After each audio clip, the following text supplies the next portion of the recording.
The opinions and viewpoints expressed in .NET Rocks are not necessarily those of its sponsors, or of Microsoft Corporation, its partners, or employees. .NET Rocks is a production of Franklin's Net, which is solely responsible for its content. Franklin's Net, training developers to work smarter.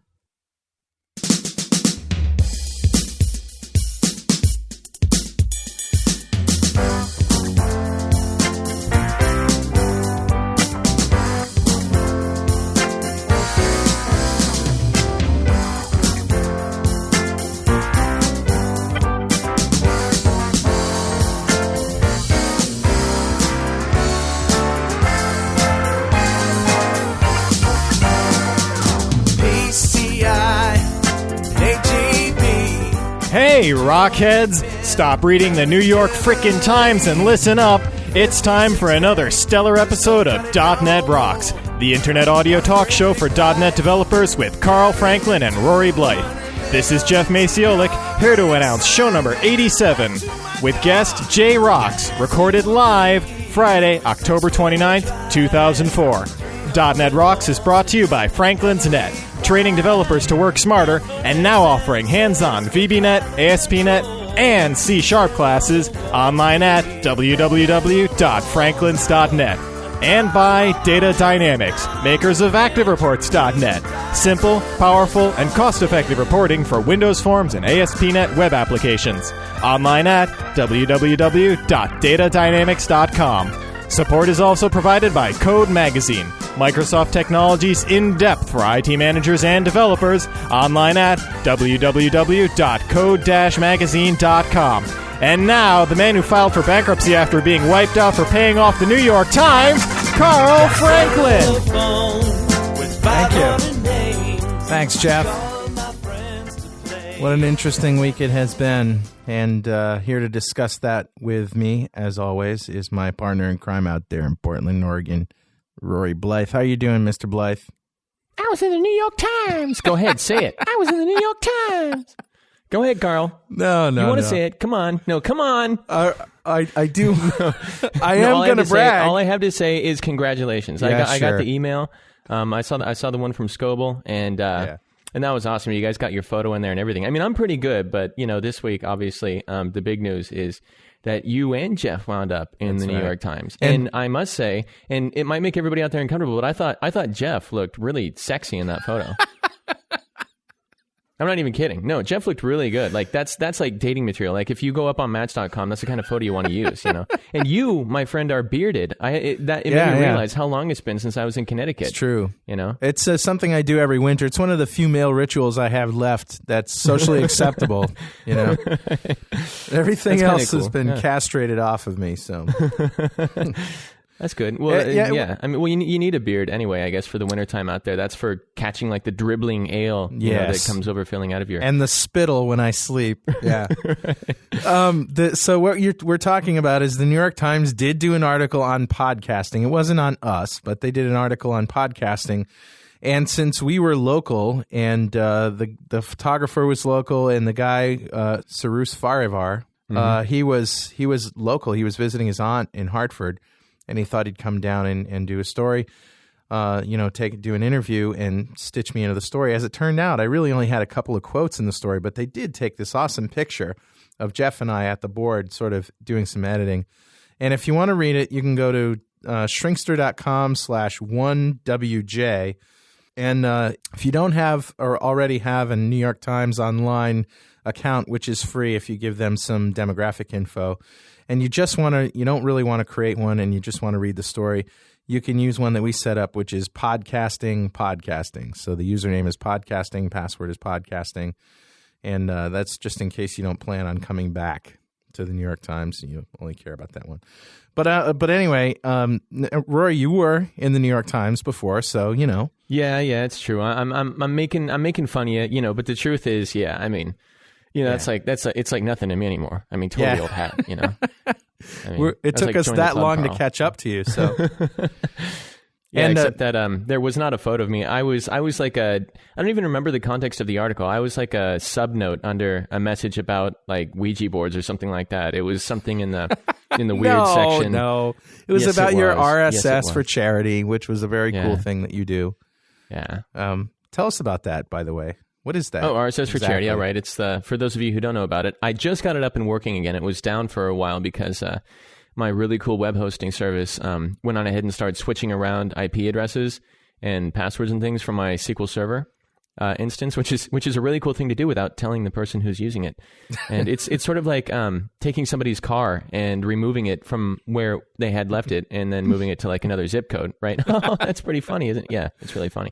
So, but now it works, and RSS for Charity is this thing that I set up. It's a set of Amazon RSS feeds. You can customize the feeds, and whenever you buy something through these feeds, the dough goes into my checking account. I keep track of how much dough goes in there, and I kind of average it out, and then I ship some of the dough off to charity. And right now what it's doing is it is paying for basically just like the daily life of this girl in the Philippines named Ma, who turned 5 this year, I do believe. And yeah, it's been pretty cool. I wanted to find a way to be able to contribute to charity while being a developer without actually having to take money out of my pocket. Just because a lot of people get into the Habitat for Humanity and they're like, well, I've got these opposable thumbs. I'll use them to build toilets and stuff like that. But if I tried to build a toilet with my opposable thumbs, people would die. Okay, they go to try to use it, they get sucked down inside of the sewer. It'd be really bad. I can't use them for that. My opposable thumbs were made for holding Mountain Dew. All right, so I went ahead and I coded, and cool. it seemed to work out. So well, Rory, cool. in honor of Halloween, which is happening this week. In fact, you're probably listening to the show on or after Halloween. We have a little pre-show warm-up that we wanted to bring out and scare everybody with, and it goes something like this.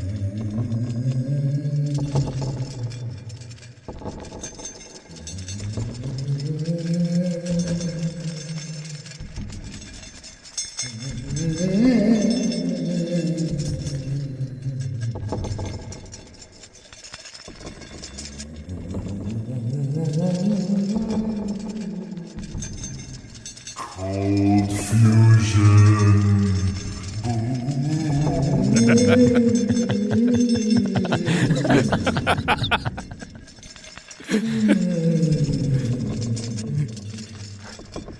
Ugh, it's creepy. PHP access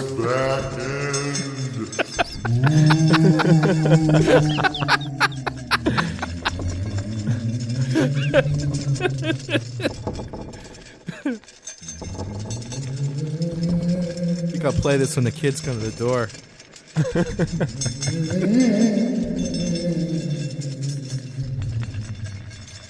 Larry Ellison. Did you make this or did you find it? No, we made it.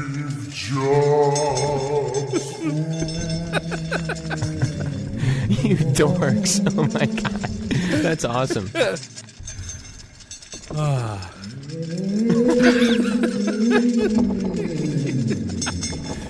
We came in early before the show.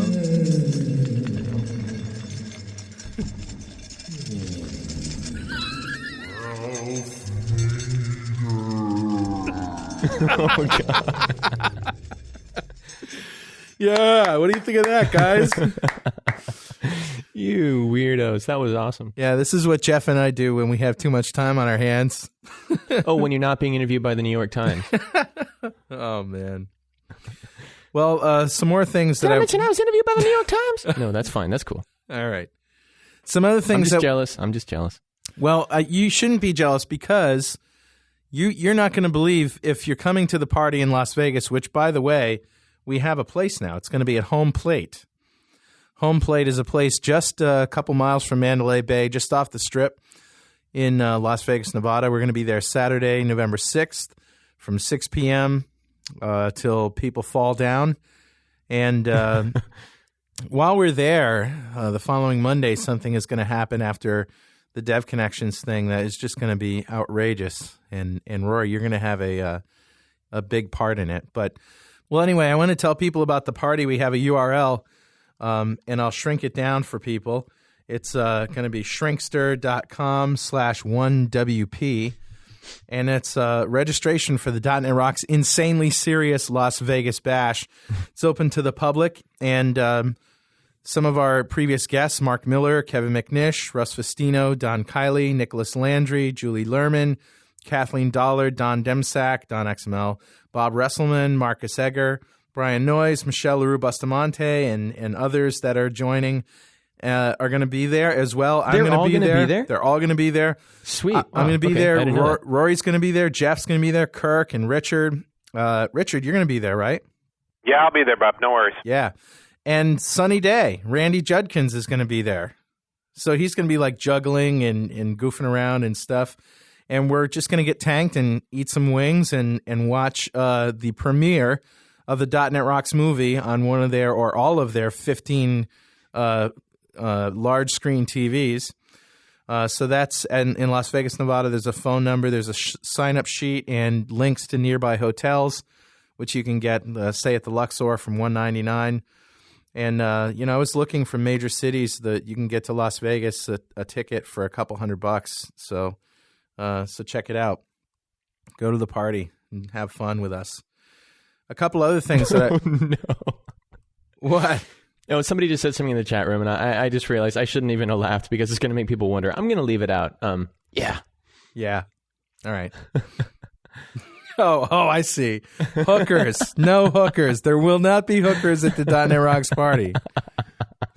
This is one of the perks. Provided at the .NET Rocks party. It's one of the perks of listening to the live show. You can sort of hang out in the chat room and make lewd comments. But I also have big news that I want to announce a new show that we're doing called Mondays.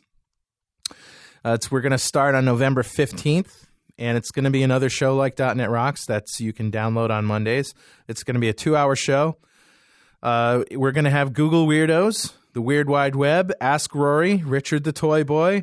We're going to play music from original unsigned bands and artists that we like that send us their stuff.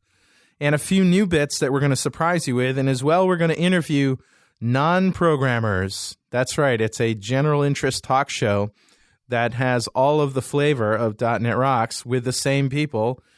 And that may lead you to ask the question, well, what about .NET Rocks?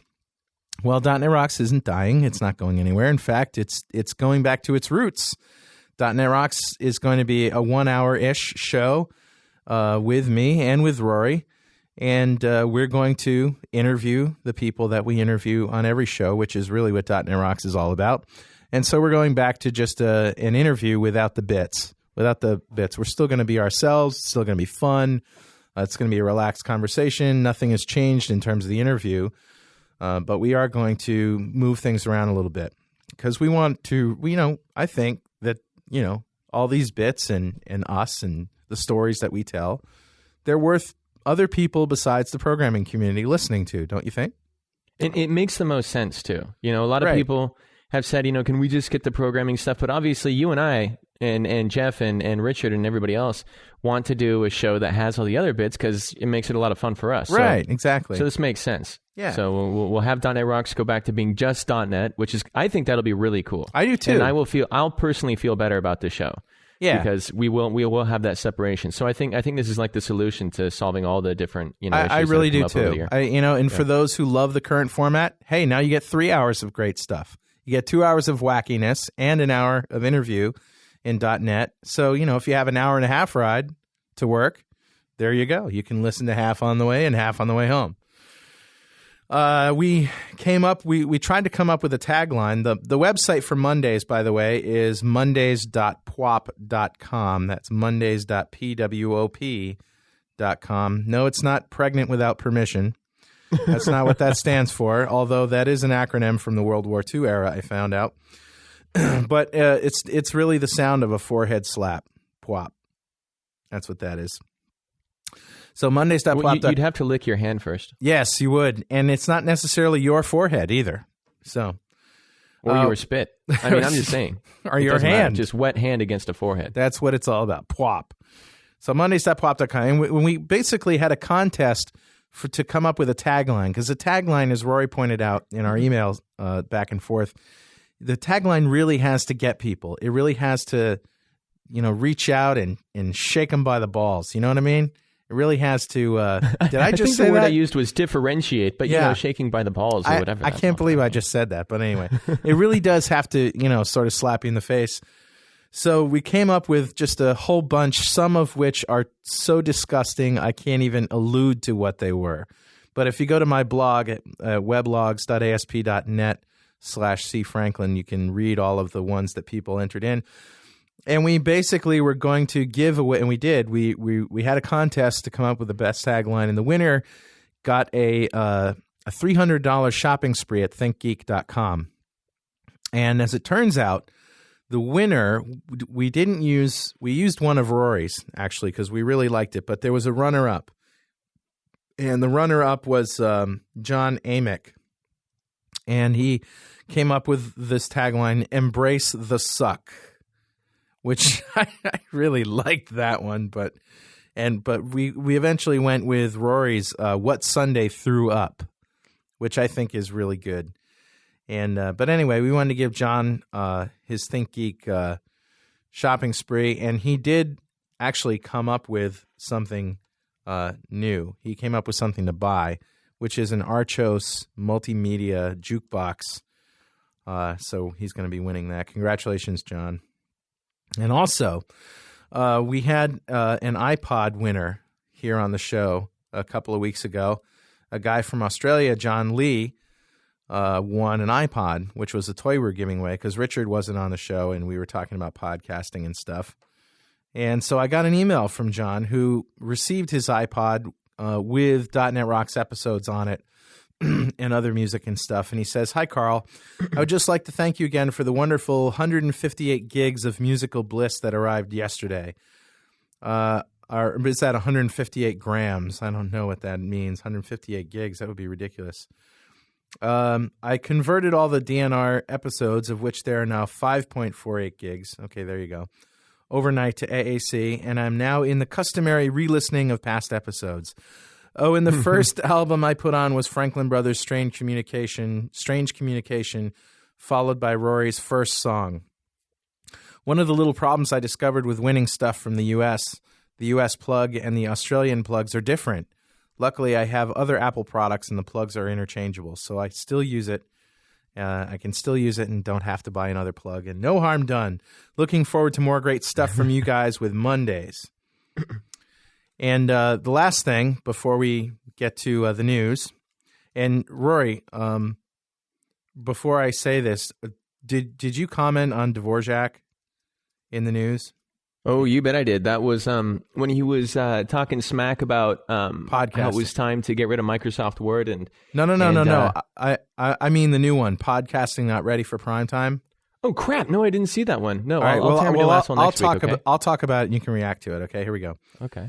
Also, before we get to the news, I just want to comment on an article that John C. Dvorak, or Dvorak, if you have the correct pronunciation or the incorrect, I don't know which is which. He wrote this article, an opinion article, "Podcasting, Not Ready for Prime Time." And you can read it at shrinkster.com/1WI. And basically, and I quote, he says, "It's a kludge that doesn't work as advertised unless you have a Macintosh and an iPod," which is just insanely wrong.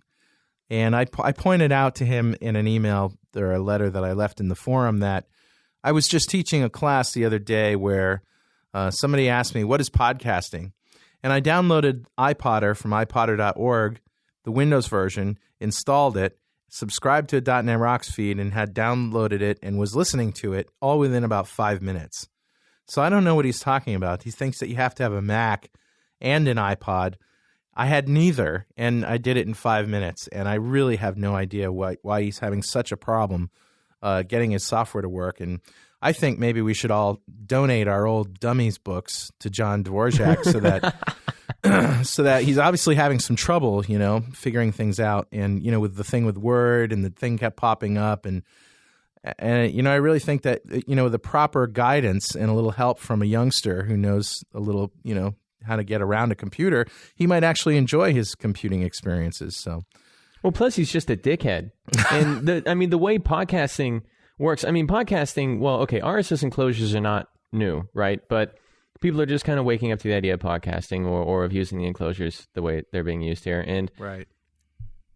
Saying that they aren't ready for prime time is just like the stupidest argument in the universe. I don't think anybody would ever argue that any technology is ready for prime time until about 5 years after it's been at least in circulation. It's going to be used by hobbyists and enthusiasts and things like that in the meantime. But I mean, it has to go through some sort of a trial stage. He's arguing against an argument that isn't even there.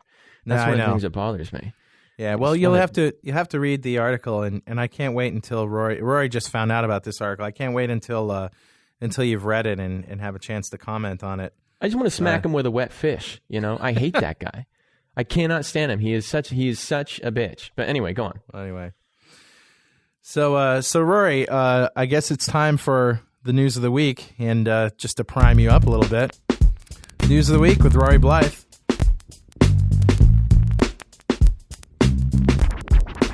Now obey.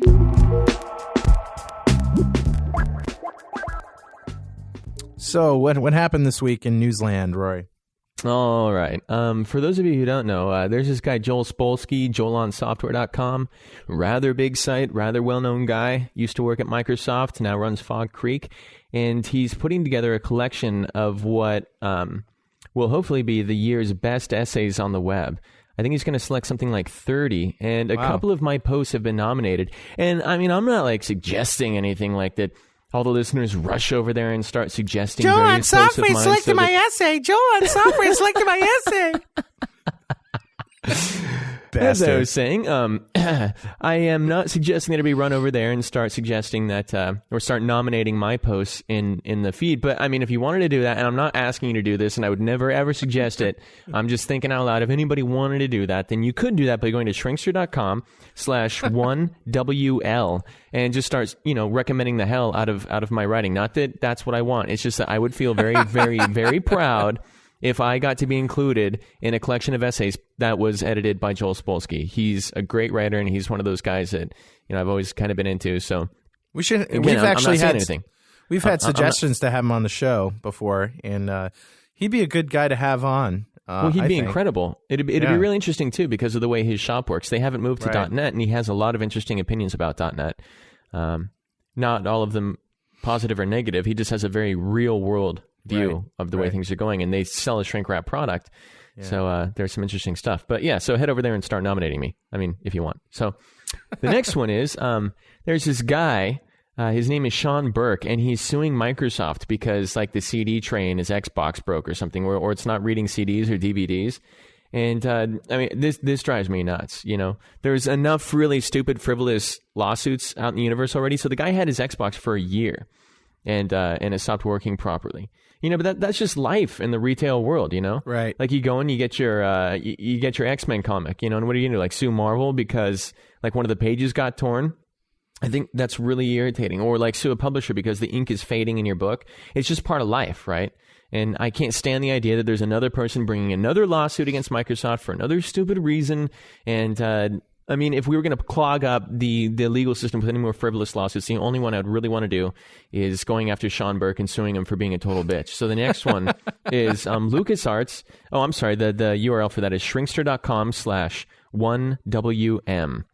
So the next one is LucasArts has launched a new module for Star Wars Galaxies, which is its massively multiplayer online role-playing massively online game on the interweb game. And in the edition is approximately something like 600,000 new cubic miles of virtual game world with over 100,000 new ways of absolutely not getting a date ever. So the URL for that is shrinkster.com/1WN. Really good place to go. What's the name of the game again? It's called Galaxies, and it's one of these games where you go online and you adopt a whole persona for yourself in this poorly rendered 3D world, and you go around and you shoot things so that you can get points and money. And in order to do anything interesting in the game, you have to have $5 million. It's kind of like when you try to buy a stuffed animal with skee-ball tickets, And it takes 7,000 skee-ball tickets to get a stuffed animal that costs $3 in real life. Yeah. If you could even sell it, it's stuffed with oily rags. Put $500 into the skee-ball machines, right? Yeah, exactly. It's the same principle, except that you get to be like a Wookiee, right? So the next one is one by one this week. I gloriously kicked podcast naysayer ass in an argument that spanned several days. And if anybody wants some more, I've got more ass kicking fuel where that came from. So you can just step right up and smell that I'm going to waste you. That was at my site, Neapolian.com. Just go ahead and look for the podcasting stuff. I'm ready. If you want to step up to the plate and deal with it. That was a great argument. Well, I hate when somebody comes along, sees a technology that's interesting and that has promise and that is not currently, everything it could be, obviously, but that has a lot of promise, and starts ragging on it, Well, and judging by the content that's being used, that it's being used with, right? Uh-huh. So that people are judging podcasting by what they hear people using it for. Yeah. And that, that's not what it is. You got to understand what it is and what its potential is. Yeah. And there's just so much whining, and people will go to any level to naysay something when they decide they're going to be a naysayer. Like some guy was arguing about bandwidth. Yeah. He's like, okay, great. So we're going to be pushing these 30 meg files out over the web, huh? That's going to use up a lot of bandwidth. And I'm like, look, without podcasting, if you have a 30 meg file and you need to push it over the web, it's still 30 megs. Plus, there's some really cool stuff going on with BitTorrent. Right. And, iPodder supports BitTorrent, by the way. Mm-hmm. And so if people put out their podcasts with BitTorrent instead of HTTP downloads, then when everybody's iPodder goes to get it, you're going to get it a lot faster because you're using other BitTorrent peer-to-peer servers and picking up bits and pieces from different servers. Yeah. So, it's definitely, but bandwidth isn't a problem. I mean, it's going to be a problem, but bandwidth isn't an issue with podcasting. It's always an issue regardless of podcasting, but there are ways to deal with it. Yeah. But and then finally, just to end everything on a nice note, Craig Andira, who is pretty well known in the community, I met him on Chris Sell's Windows Off Topic list, just became a dad. So that's at shrinkster.com/1WO. That's the letter O. So congratulations, Craig. I know you don't listen to the show, or at least I'm pretty sure you don't listen to the show. He's one of the plural site guys, but all the same, I wanted to get a shout out there for Craig. He's a very nice guy. So congrats. And that is the news. And that is the news. Thanks, Rory.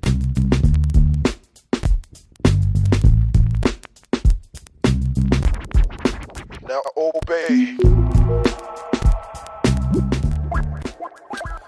Well, a couple of weeks ago, somebody on the show, somebody sent us an email saying we should have the guy who did the string builder on to talk about that, who wrote the string builder, and talk about the string builder in depth.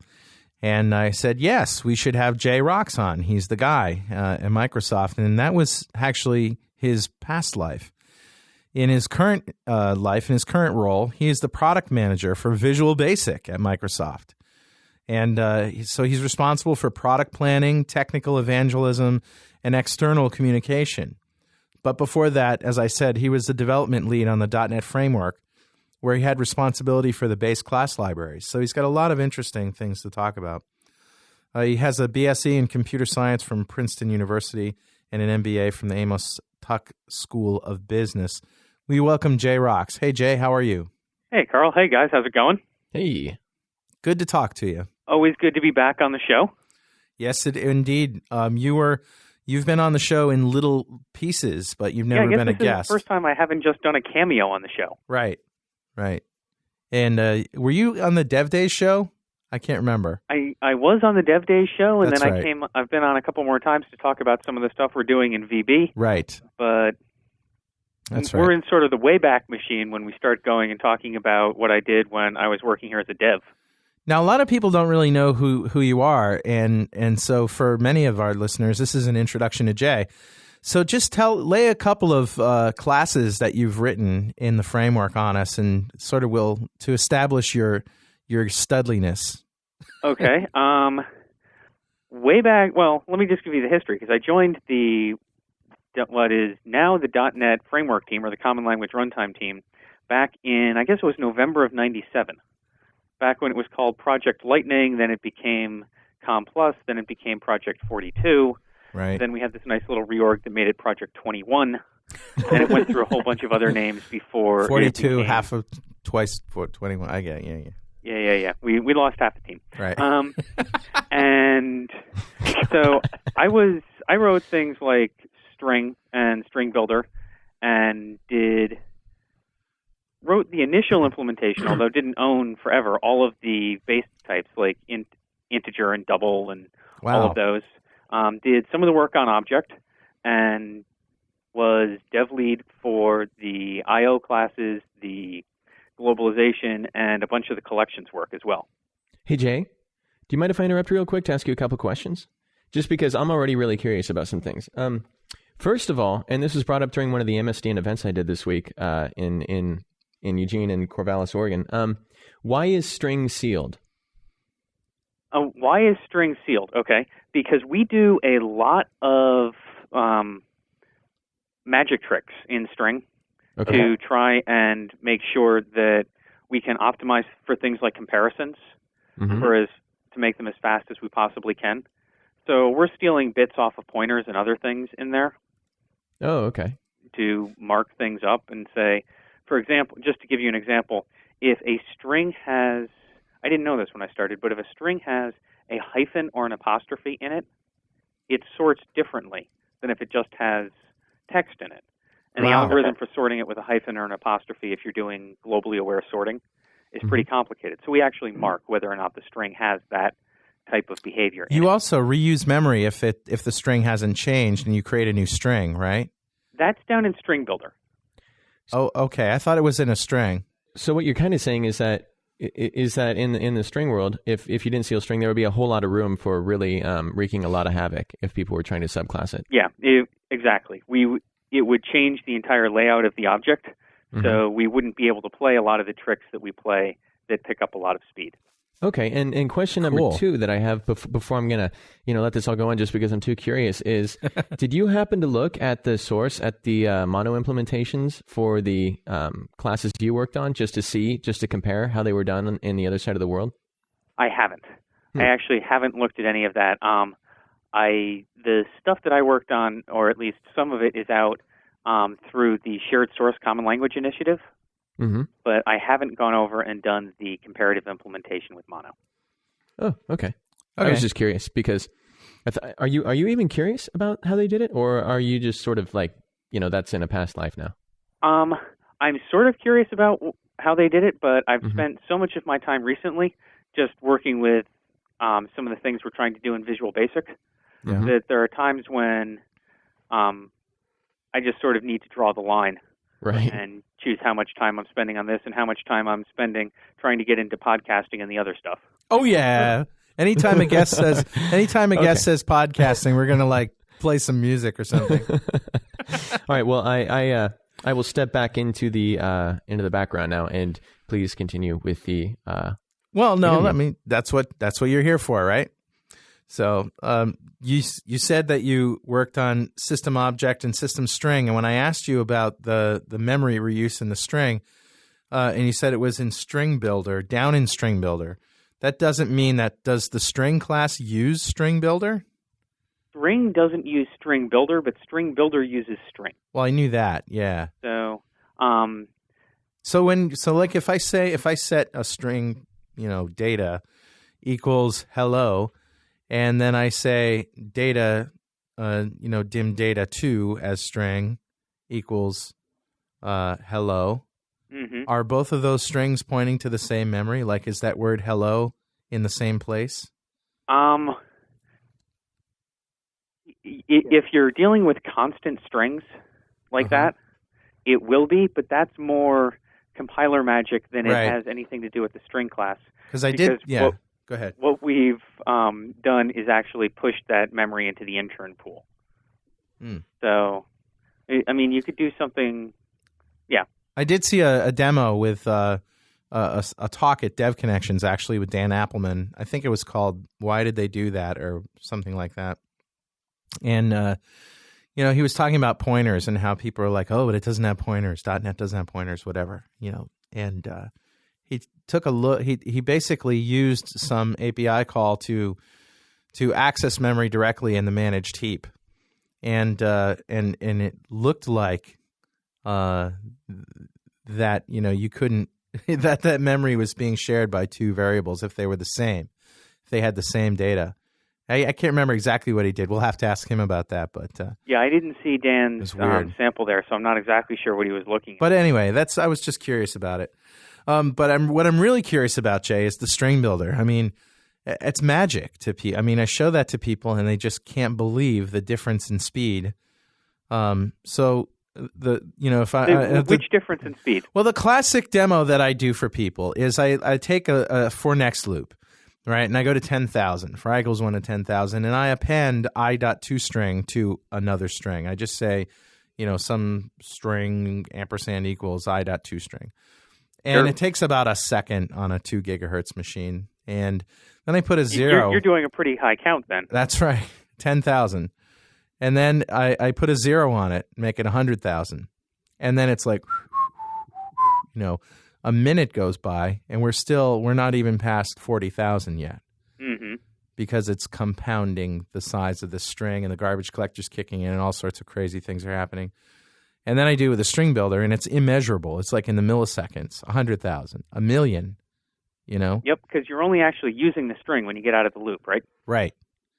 So what's going on in there when I'm doing that in a loop, and I'm appending I.toString using the string builder? Sure. When you're appending the I.toString, what we actually do is create a new string every time that, every time you actually run that, we'll create the string 1, and then we'll create the string 1, 2, and then we'll create the string 1, 2, 3. And although that might be useful for counting the number of dates you're going to get after being in the New York Times, it's probably not what the people are really looking for. So the new string is the complete string? It's the complete string. String doesn't change. It's pretty immutable. In fact, it's entirely immutable. And are you creating a new... What you've actually done when you do the count from 1 to 10,000 is you've created 10,000 instances of string. Really? And you're using the System.Object? Yeah. You've only got a reference to one of the strings, okay, which means you've got 9,999 of them on the floor. Ready for garbage collection. Ready for garbage collection. But all right. you've taken the time to create all of those strings, and, you're up... Your memory is up, yeah. It's probably, 37,000 characters, give or take, in the last string? Yeah. So that's a pretty big string. Yeah. By the time you get all done. Now, why is it so slow with just doing string equals string ampersand? Well, not think using about a string builder. If you do every time you create one of those, you do a 37,000 character copy. Right. When you're getting close to the end. Right. So just think of, each character is 2 bytes. So you're moving large amounts of memory. And I'm sure one of your one of your listeners that has a calculator in front of them can figure out if you're moving, call it 37,000 characters times 2 bytes times 10,000 strings. Wait a second, though. If you're creating a new string every time with the string builder, aren't you also copying? No. That's actually the trick that we play. Because what we do in String Builder, when you're down, is the String Builder object itself points to a string. And we have some internal APIs on string that allow us to change that one string that you have. Mm-hmm. So if, let's say, you create the String Builder with just 1 in it, okay, and then you add 2, mm-hmm. so normally you would have created 2 string instances. Mm-hmm. We actually have a pointer to, at that point it's a hidden string, where we can just create the string 1, 2 without having to copy it. Now, we have to do an occasional copy because when you get up to having 100 characters in the string or whatever, we have to grow the string. We have to grow the buffer. Okay. Just like you would with any growable array. Yeah. But what that means is we only have to copy it when we're out of memory, not every single time we're going through. Okay. And then the trick is whenever you ask us for a pointer to that string, mm-hmm. What we actually do with toString or whenever you ask us to the string, so if you said stringbuilder.toString, toString, yeah. What we do is just go in and give you back that string object and mark it as dirty. Okay. So that if you say wanted to add again, at that point we create another copy of the string. So that's pretty tricky. But it's those internal APIs that make it so much faster than a straight copy, though, right? Yep. Yeah. And it means that anytime you see a string, you can still count on it being immutable. Right. But we can take advantage of the fact that we kind of know some stuff about string, right, to get you that higher performance. Outside a string, you have no idea what's going on with it. You just have a reference to a string. Yep. Yeah. And am I creating more object references in the string loop? Like a new object reference every time, where versus only one reference in the string builder? Does that account for some of the speed? Right. Well, actually creating the object reference itself is pretty cheap. When we did a lot of performance benchmarking on it, because it's something we know people care about. And it turns out that most of the time is actually spent doing the copy. So creating the new instance of the string. Right, okay. And copying all the characters into it. Okay. So mem copy, whatever. Yeah. So even if you've got a pretty optimized mem copy, for those of you who grew up doing C programming, that's still a lot of memory to be moving around. And why isn't it in System? Why is it in System.Text? I'm going to have to go back to my favorite quote from Casablanca on that one. That's so long ago, I don't remember. It's a trivial question anyway, but it has come up before.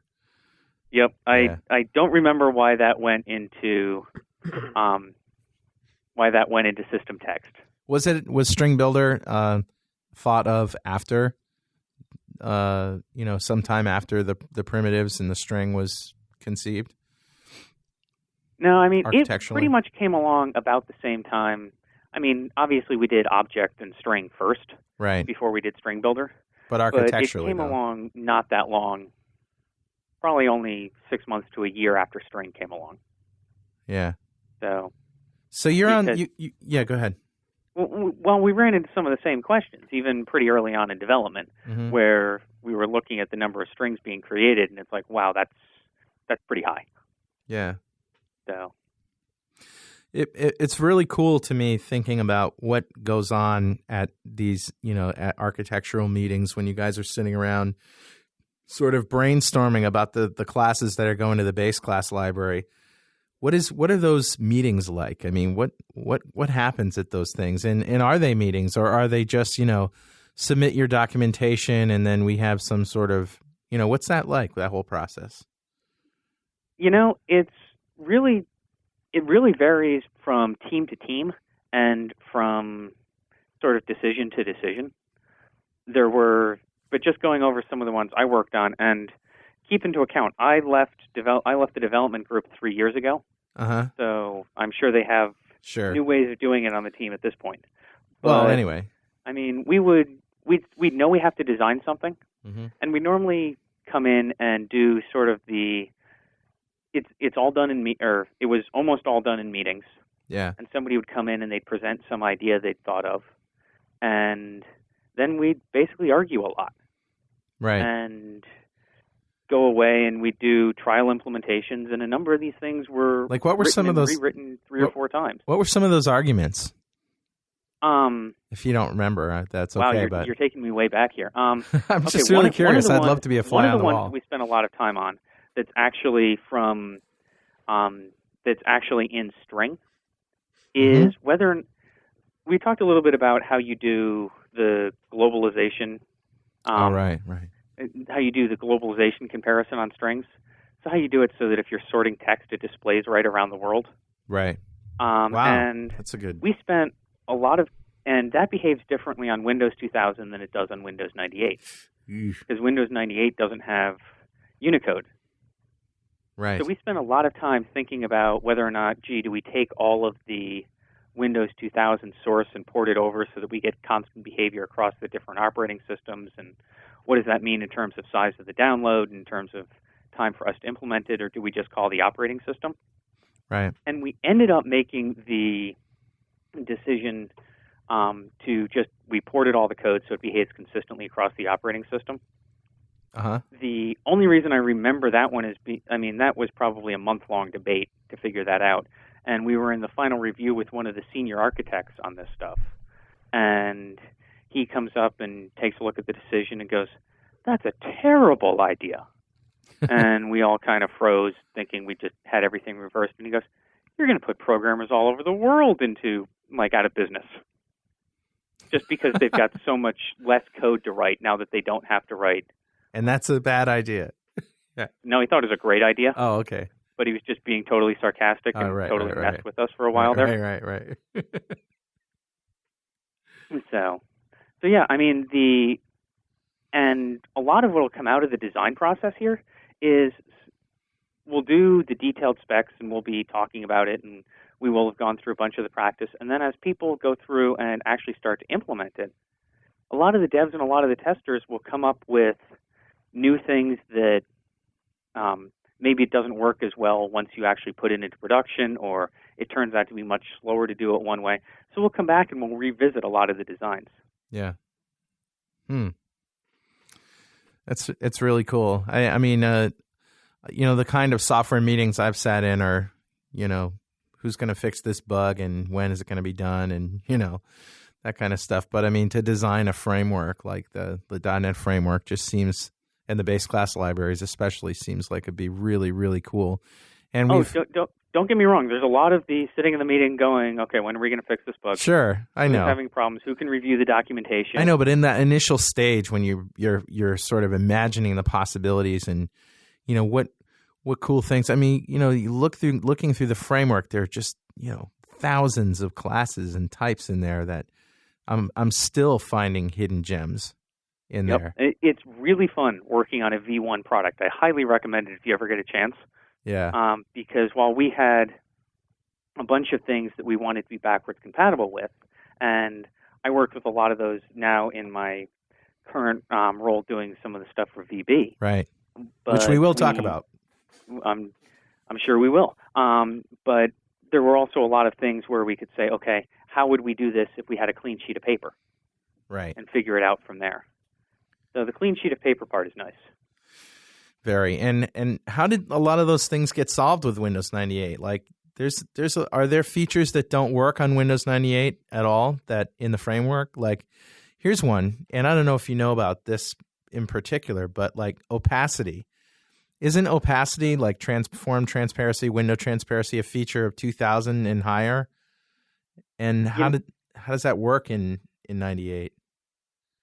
That wasn't a part of the product I worked on, so I know. I'm just really curious. not sure how that's going to work on 98. Bad question, but were there other things? Honest, I don't even have a Windows 98 box on my desk anymore. Virtual PC will save the world. I mean, there were a lot of different questions that came up. In my area, the decisions were a lot around the globalization stuff. Yeah. I know the Windows Forms team did a lot of work on the differences between the two. As I said, that's so long ago I don't remember. Well, I'm no longer the one who could tell you exactly what the differences are there. Well, for one, I'm really glad that you guys looked forward and not backwards. And, even though it was a painful transition for some people, I know, and some people it's still painful, but, it's good medicine. And, for crying out loud, let's move forward. Well, I hear the Pepto-Bismol actually came out with cherry Pepto the other day. People were complaining about the taste. So hopefully some of the changes we've got coming in 2005 will make this not medicine. So they found a way to make Pepto-Bismol taste worse? Is that possible? Yeah. No, I think they made it. I think they were trying to make it taste better. And do people really take it for the taste? I'm thirsty. I can't relax with my cup of Pepto at night now, I like to sit back by the fire with a snifter full of Pepto. Yeah, put a little ice in there, swizzle it around. Yeah, personally, I'll keep my glass of Lafroig, but you guys are... Hey, I'm with you. Pepto. I'm with you there. In fact, it's been a while since we broke out the scotch on the show, ever since I got some hate mail, about getting wasted on .NET Rocks. But anyway. So, Jay, here's a question for you about globalization. What character set does Esperanto use? Did you guys just not care about Esperanto? What is Esperanto? Esperanto is an invented language that was constructed, I think, in the mid-19th century. I'm pretty sure by a Polish scholar of some sort. And the whole idea was that it should be a global language that everybody could learn and use in approximately 15 minutes. And it has, elements of different Romance languages, and there's a little bit of influence from other languages as well. And It's extraordinarily simple. And when I was thinking about Jay talking about, meetings and about all the design work that went on, I thought, if I had been in that position, I seriously would have considered whether or not I wanted to write this whole if I wanted to do all the support for globalization, or if I wanted to basically take Microsoft's resources and convert the entire world to one character set and to one language. It would really be a toss-up when you have $50 billion in the bank, what you're going to do and which way you're going to go. Well, we never really considered the idea of changing the entire world to Esperanto. Ah, see, that's because I wasn't on the team. Yes, I'm an idea guy. See, I would have thrown that out there for you guys, but that's cool. That's fine. Can you believe that Rory works for your company now? It's, Yeah. There were crazier ideas that surfaced at various times during the project anyway. Or like Microsoft Bob, for example. All right. I mean, there have been lots of crazy ideas. Hey, we don't say Microsoft. the B word on this show. Okay, I'm sorry. Especially with a Microsoft. All right, well, anyway. Good joke. All right. Yeah, move on. So, Sahil from the chat room says, question for J Rocks. How to convert byte array, right, to a string, and don't rely on my using ASCII or any standard character set. I'd have to go back and look at the code on that. I believe we assume that you're giving us a Unicode byte array unless you actually specify an encoding on that. So we're pretty much going to assume that it's Unicode. Because basically anytime you use string data in general or character data, it's Unicode by default, right? Right. We have encodings and encoders that will take it to and from any one of the different code pages that you want to work with. Very cool stuff, by the way. But everything we do internally is Unicode. And for any Unicode geeks out there, it's actually UTF-16, which is the 2-byte Unicode stuff. And therefore, UTF-8 is a 1-byte Unicode? Yeah, UTF-8 is actually somewhere between 1 and 5 bytes, depending on how you do it. Okay. So it's one of these encodings where you can look at the high order bit on a byte and know whether or not you have the first byte in a character or not, and know which byte in the character you're looking at. Wow. And the reason that's important is back in the days when we had just the old DBCS, you had to actually walk a long way back the string if you wanted to do left arrow to find the beginning of the next character. Because you could look at a byte and not know whether it was the first byte in a character or not. And UTF-8 is, XML is UTF-8 most of the time, isn't it? Right, because everything that's in all the English characters, so the lower 127 ASCII characters, right, are actually represented as 1 byte in UTF-8. So XML does a pretty good job of compressing that. It may be the only thing XML does a pretty good job of compressing, but it's done that way because otherwise you end up sending twice as much data. Yeah, and that's bad. So especially with XML, I mean, it's not like it's bloated enough already. Exactly. But I love the encoders you were talking about. There's a couple of different things. There's the convert class, right?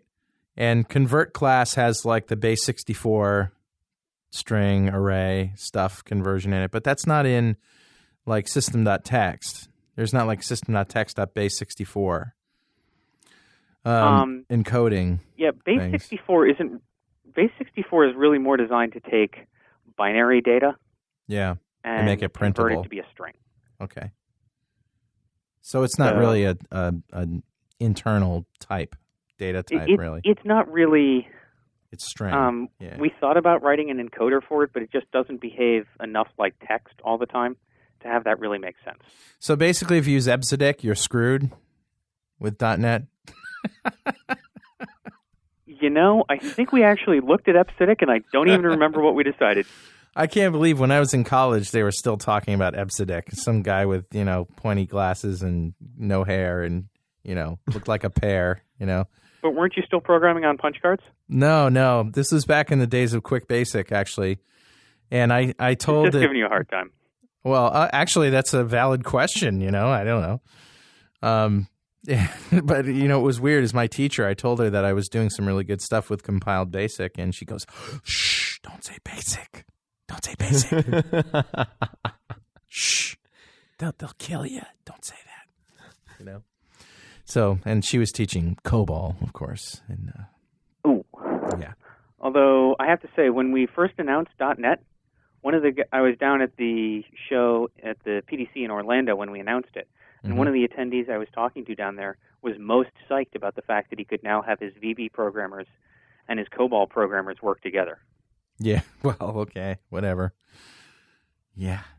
Carl. The whole multi-language thing seemed a lot more important when .NET came out than it is now, didn't it?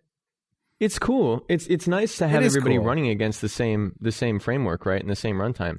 The scary thing, in my opinion, and I'm just jumping in right now, because it's kind of hitting close to home to something I've been thinking about lately, is that nowadays, well, not nowadays yet, but in 2005 in WDBI, you're going to be able to mix languages, like within the same project, and I think that's taking it overboard. I'm not a fan of that at all, really. But it seems I think there's a point at which obviously being able to mix languages within a solution, or being able to consume the DLLs produced in one language in another application in another language is cool. But actually having the same language or two different languages in the same project is scary. Yeah, I actually think we're seeing more people move to the idea of doing multi-language development sort of at a company grade stuff. But it's dual language, really, right? I mean, what I'm talking about is you have C# and VBNet, and that's multi-language, but I'm talking about all the zillions of other languages that seem kind of silly right now. But anyway, continue with your... No, there are people who really want this stuff, though. I've got a buddy who works at one of these COBOL.NET companies, Ian White. That's not the company, that's the buddy, and... people get really excited when they see this stuff. They just get thrilled when they find out they can do .NET work in COBOL. It seems weird to us, but there are people out there who really want it. Not saying that I'd want to see like COBOL.NET mixed in with any of my projects, but obviously there's a real market for that. I guess. Yeah, there is. And there's a lot of people that are playing around. There's, 30 different languages? More than? Actually, I saw 50 last year. I saw a list with 50 last year, so it's got to be more than that now. But, I mean, that number has gone up a lot since we started out 4 years ago. So clearly people are finding markets for it. Mm-hmm. Yeah. And then even, well, actually, I guess this doesn't quite fit into the same group, but like IronPython, for example. That's a great project. That's a really exciting project. The idea of being able to, eventually embed a Python interpreter in your .NET application is great. I don't know how much work you guys have. Either one of you guys ever done anything with Jython? Jython, either one of you?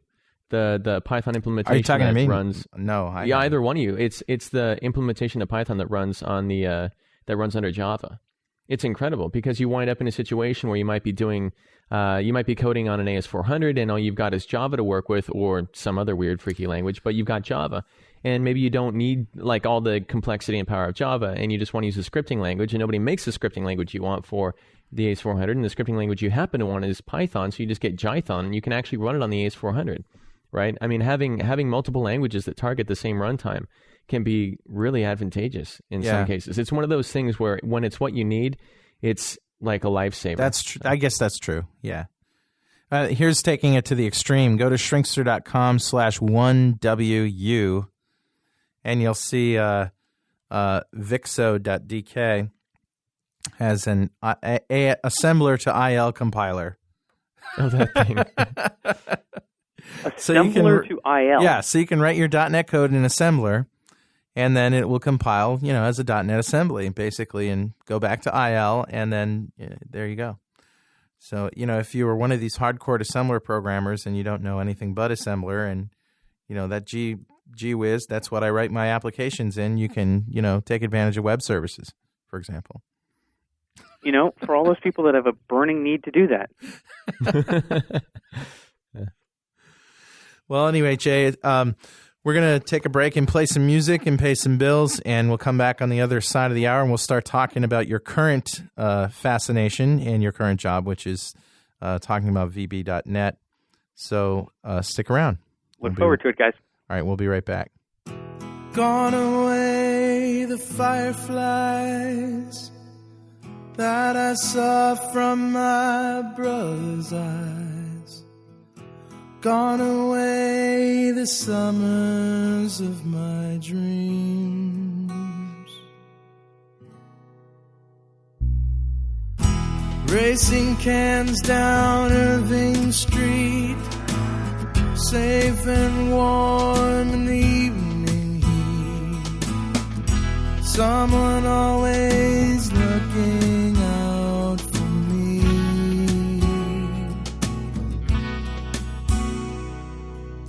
Trade you a Steely for that candy bar, asleep in the back of my daddy's car.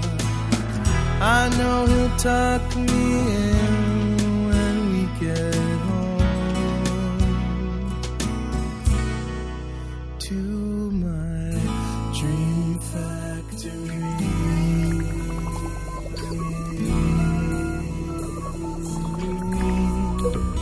To my dream factory.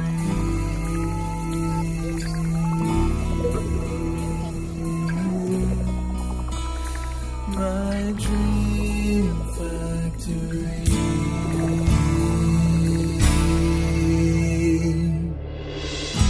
When I was 16, I drove that car, fly away so fast, so far.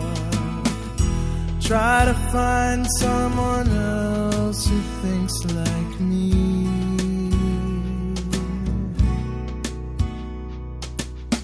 Who do I turn to? Who can I trust? The house next door has an impenetrable crust.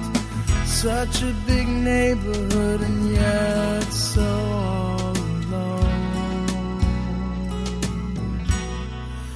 In my dream factory.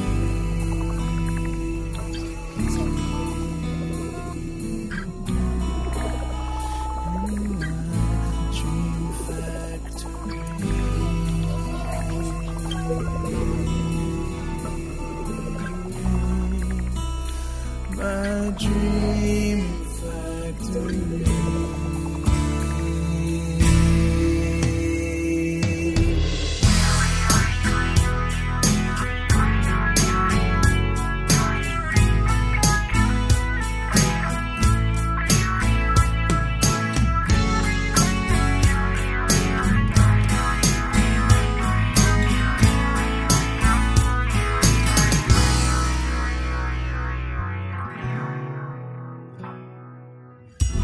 Just a kid, what the hell do you know?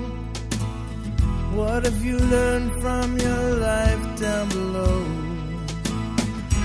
Love and happiness won't pay for things you need,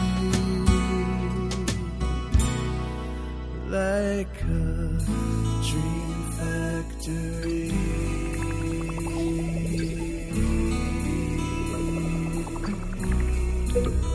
Like a dream factory.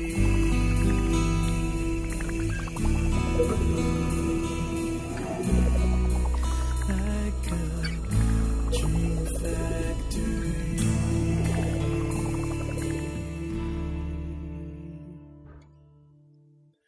When I was a child, I knew more than I know now.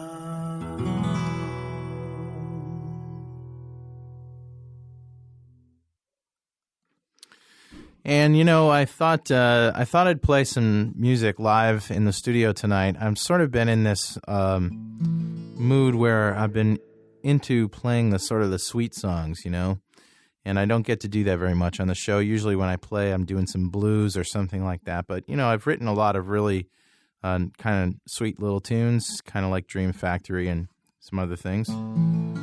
This was actually a song that I wrote for my brother's son, who was the first child to be born between myself and him and our respective wives.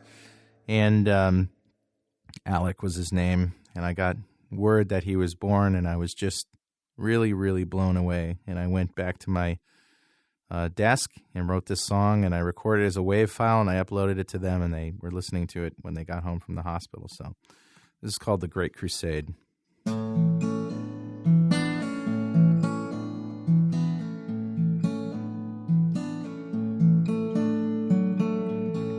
Not too long ago, there was a man who helped me understand.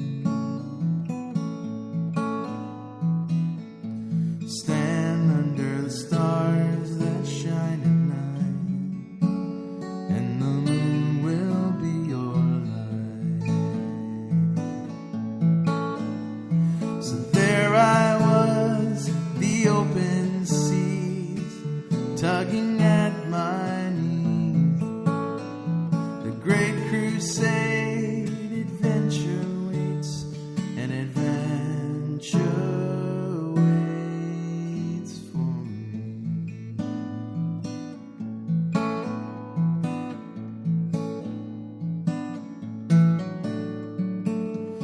One day I took a boat out on the sea. It became the love of me.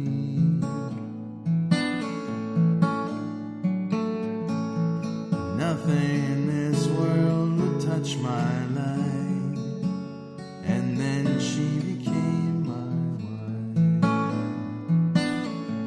wife. She was riding on the back of a gigantic humpback whale. One wrong turn, the tidal wave would crush my stubborn sail.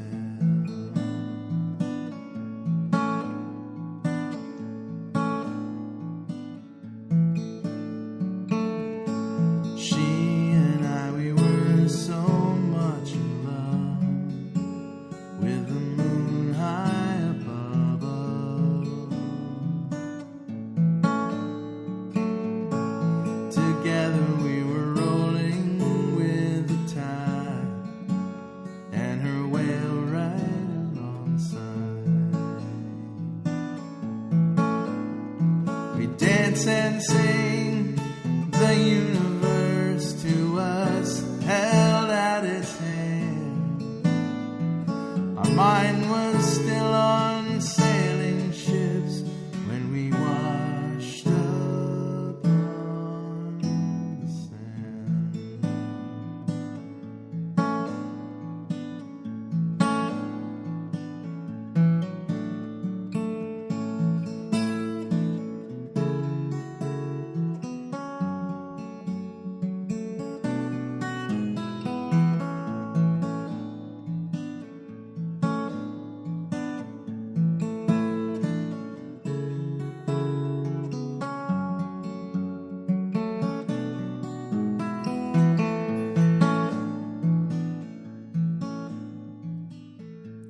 We could not agree on one detail, to live by boat or whale.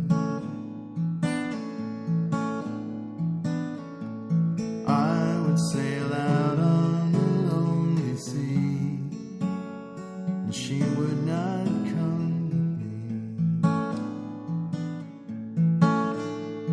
And many nights I sat and gazed upon that silly moon.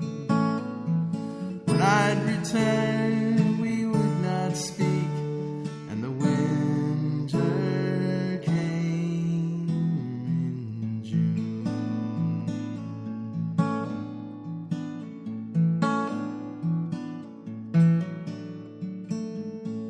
Then one day she gave to me a son, and his name was Alec John. I looked upon my son with My love, you are that boy. We're all born into conflict between what is and what should be. So peace be with you, Alec John, as you sail upon the sea. Peace be with you, Alec John, as you sail upon the sea.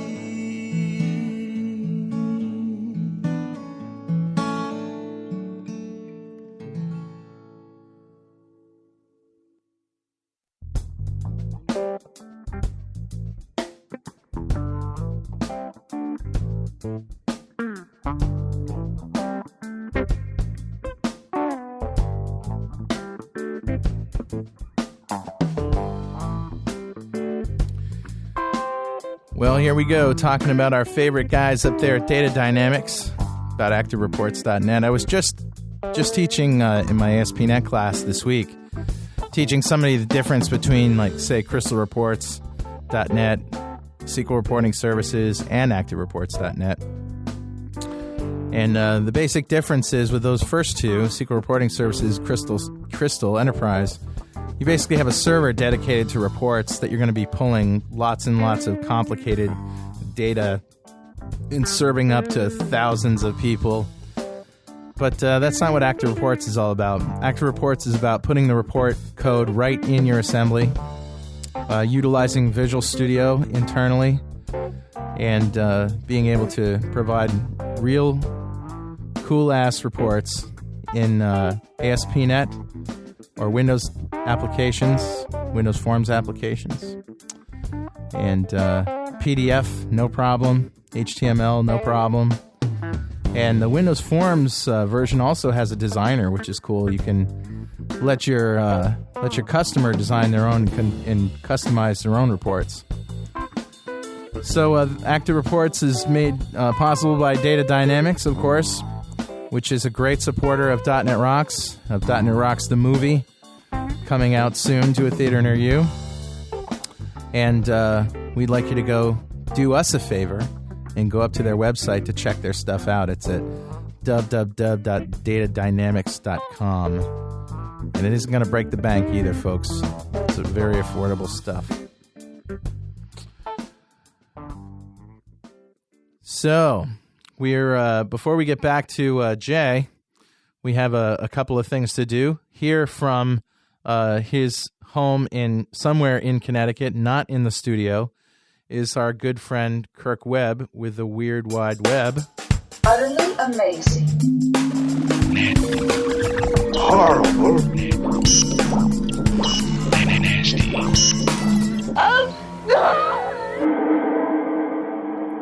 How you doing, Mr. Kirk? Good, very good. How do I sound?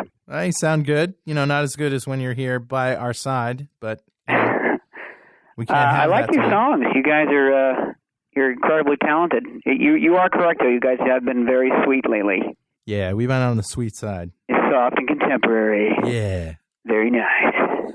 His mother was a prostitute. His father's got both legs sheared off in an automobile accident. Now his Carl singing, "Daddy, don't you run so fast." All right, I have a kind of a Halloween theme tonight. Okay. Very good. The first is all of these, by the way, have been contributed by loyal .NET Rocks and Weird Wide Web listener.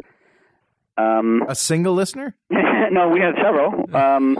My one true fan, and he's my principal contributor to these sites, and he's very, very good. All right. The first site is shrinkster.com/1WR, and let me know when you're there. That's 1WR. What in the hell? Oh, my God. That is a cake. It's made out of chocolate and cake and icing. That is really, really gross. That is awesome. Imagine that, like at a Halloween party. So disgusting. Oh, my God. That is even the one at the bottom, the zombie cake, it's all candy and cakes and whatnot. It's pretty cool. Oh, yuck.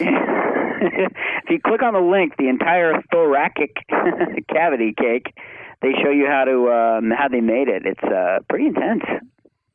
Jeez. So these are disgusting cakes. This is like a rib cage with entire entrails and eviscerated organs just laying there covered with red icing. It looks fantastic. It's really horrible. Happy Halloween. God, good Lord. Wait, I got to go to page 2 here. That's great. Let's see what are these white things with the red blotches in the middle? Those are those are the ribs. No. Oh, no, those. I get it. Those are sort of like the pieces. Yeah, I think that's how we made certain pieces of it. Yeah.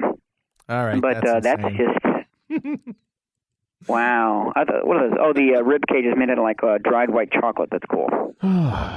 Good Lord. Yuck. Wow, that's cool stuff. All right, man. What's next? Okay, yeah, not to gross everybody out. This inspired me like the Tron guy inspired me. This is shrinkster.com /1WT. That's 1WT, and you're going to have to scroll down a little bit and wait for some of the pictures on the right to show up. Remember how the Tron guy sat there and made his costume and showed you how he made everything? Right. This guy went nuts for Gimli of the Lord of the Rings. Oh, God. Yeah, he went nuts. If you click on the links on the left, the Gimli's chainmail and armor and gauntlets and belt and tunic and helmet, he went nuts. Yikes. That's a lot of work. I want to see what this guy really looks like. There's a link that says, here's what oh, geez. Where is this?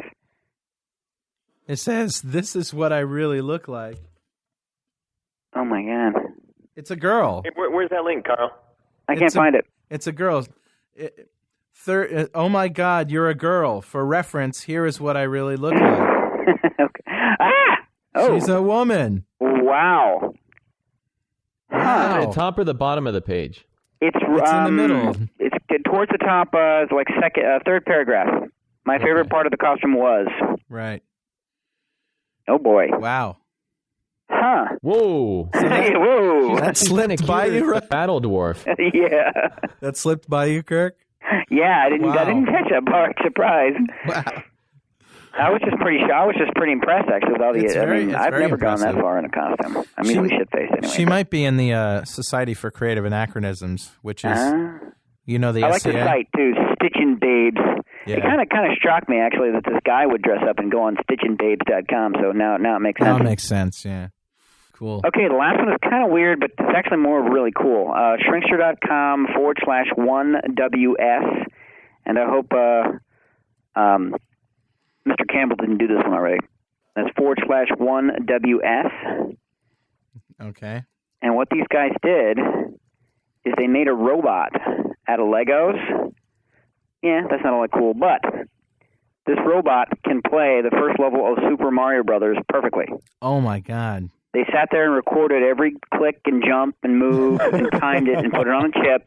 And then this robot will sit there and play it perfectly, and it sits there and it does it like 1,000 times. How cool is that? How much time do you have? Really? I mean, yeah. What did you do over your summer vacation? I made a robot that plays Super Mario Brothers. It's a girl robot. Yeah. Well, there you go. Utterly amazing. Horrible.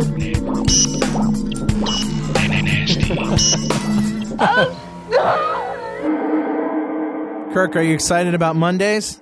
I'm very excited about Mondays. Actually, I'm a little nervous, but hopefully I'm going to be able to talk a little more. But I got to relax. I'm thinking about taking more opium, actually rectally, and hopefully that'll loosen me up.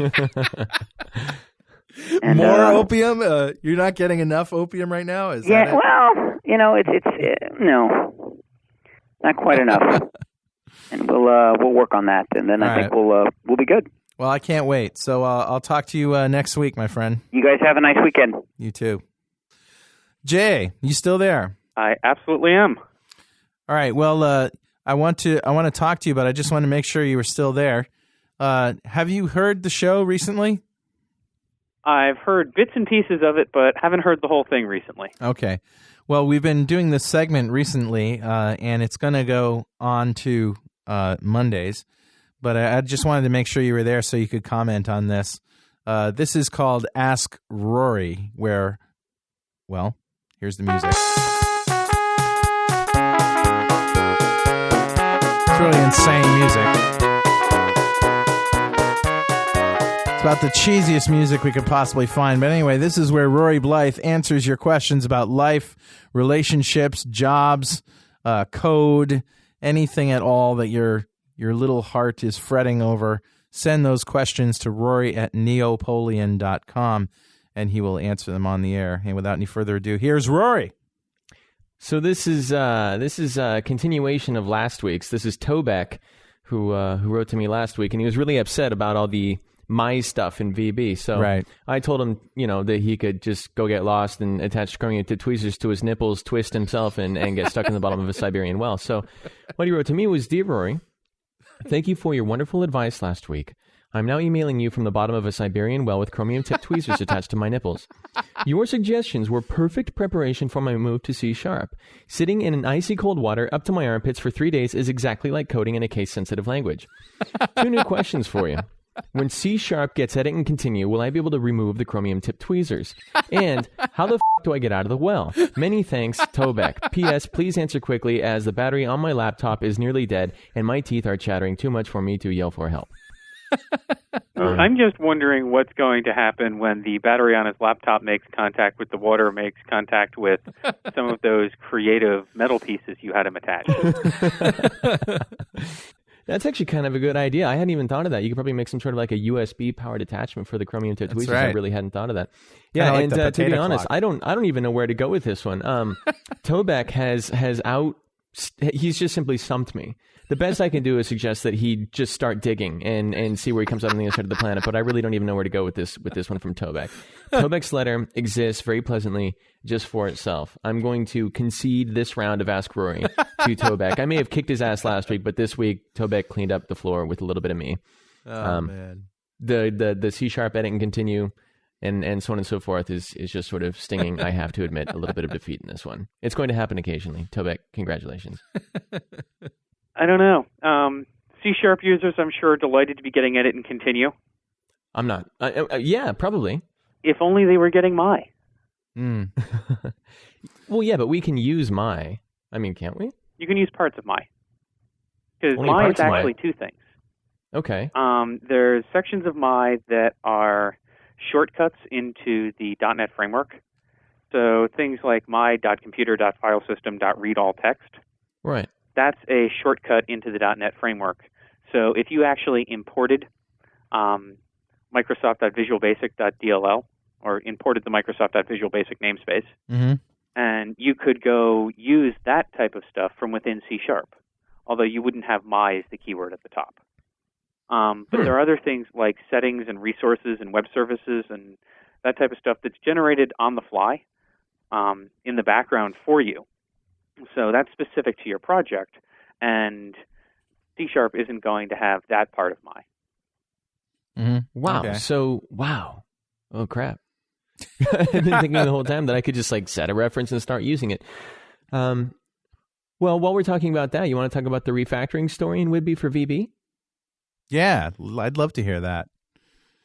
Well, in 2005, VB is going to have the rename symbol refactoring, and we took a look at adding some more of the other refactorings because we've heard from people in the community that they'd love to have some more of them, and it's just the type of thing where we took a look at doing it and we just can't make it work. So what you're telling me is that C# developers get part of the my namespace and VB developers get some of the refactoring abilities of C#. Bam! Oh, yeah. Sorry, I felt one up there for a minute, and I thought I had to, kind of strike back a little bit. I'm a C#, so, and I was totally bummed about not getting the my namespace. But as long as we get something in there to make up for it, we're actually looking at working with a few partners to see, because we know people want it. So how can we get it? And it's also a high priority item for us to add in the next version after Whidbey. Let me ask you this. You said that you just couldn't do it. Does that mean technically it wasn't possible? to do the refactoring stuff? Which seems odd to me. No, technically anything's possible. Right. But it's a combination of time. How do we deliver VB 2005? Mm-hmm. Like when everybody wants it. And the main message, I've just come back from this VB user group tour where we've had people go to about 40 cities around the world. Mm-hmm. And the main message that we get when we demo 2005 is ship. Yeah. And so it's a combination of what's the cost of doing it in terms of the technical aspects, but also what does it mean in terms of the overall schedule? And when does that mean you can get VB 2005? So we just, as with anything, when you start getting, your listeners are all software developers. And when you start getting down to the short strokes of any project, you end up making some of the decisions for what's in and what's out. Right. And it was one of those things where we really wanted to make it work, and it just doesn't for this version. And we're looking at it as a high priority item for the next one. Editor's note. Sorry, but for the remainder of the show, Rory's going to be sort of switching back and forth between the high quality you're used to and just a phone quality. For some magical reason involving gnomes and extraterrestrials. Fairy dust. And Halloween. Yeah, because, definitely Halloween. Yeah, we thought it would be spooky. We accidentally lost some of Rory's high-quality track. Actually, I think the internet lost some of Rory's high-quality track. You're saying we're not the internet? No, but it came across as blah, blah, blah, blah, blah, blah. Yeah, so we had we had some trouble. The gnomes had some trouble in fairy dust and Halloween and stuff. So, all right, enough of that. Let's get back to the show. Yeah. What you do have, though, are those code snippet thingies.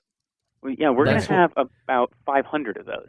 Yeah, those things are like the most embarrassing thing for me as a C# developer, because I was doing an MSDN event, and it was all about ASP.NET 2.0, and I was demoing the IntelliSense expansions in C# 2005, and somebody put their hand up and they said, "So, are we going to have that in VB?" And I'm kind of a C# bigot a little bit, I'll admit it. So I head over to VB and I fire it up and I start using it, and I notice that there are no IntelliSense expansions. I'm like, no, sorry. And then I go up to the menu just to see if there's anything else in there, and I see this thing called code snippets, and I said, oh, wait, maybe this is kind of like that.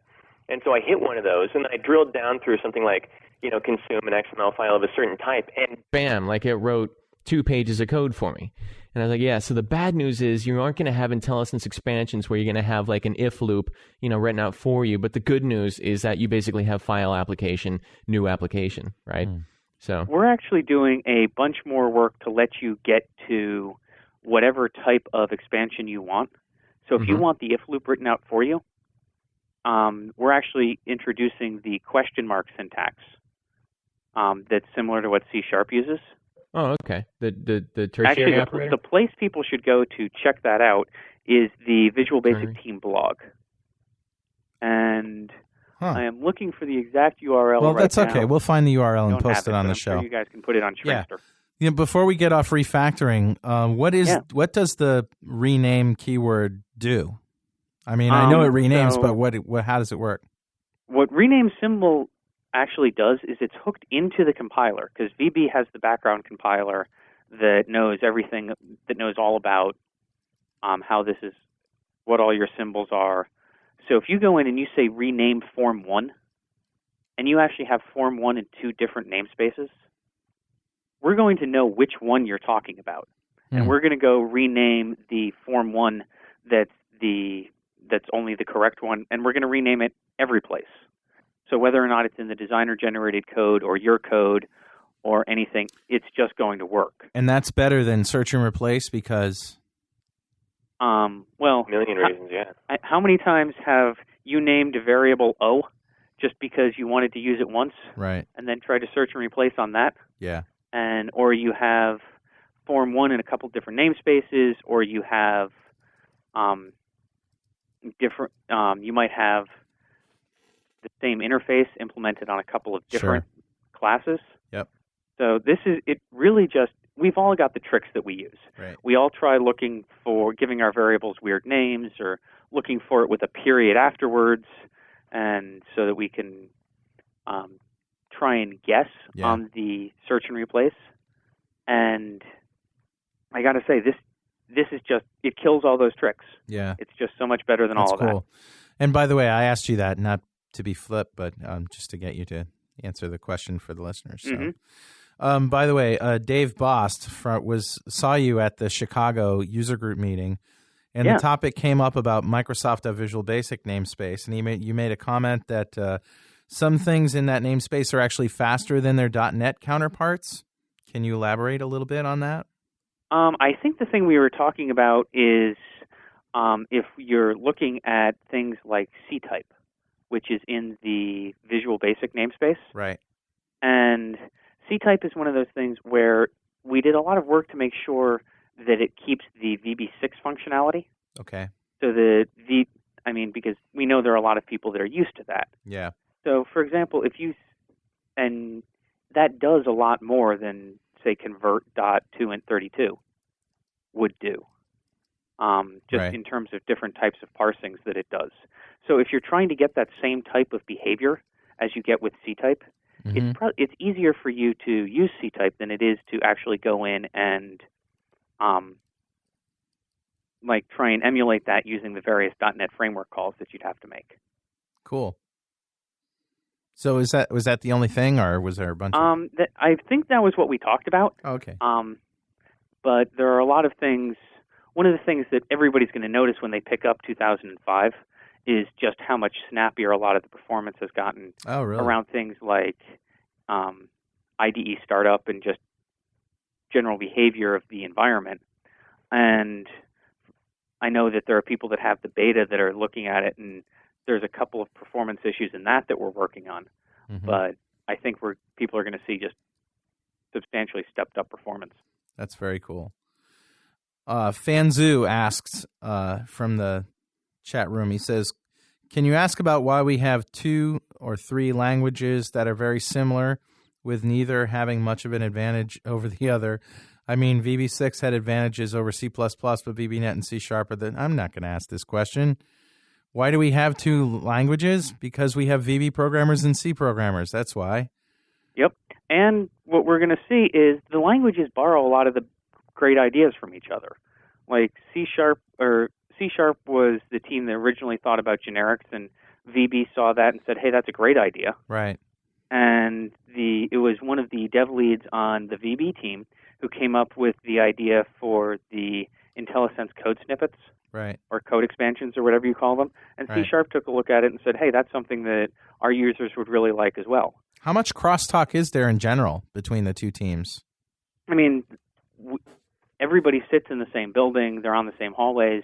They're working together on a lot of the same projects. So, for example, just because of what the various teams own, the C# team had actually implemented large portions of the edit and continue functionality, even when it was only in VB. So there's a lot of communication between the teams.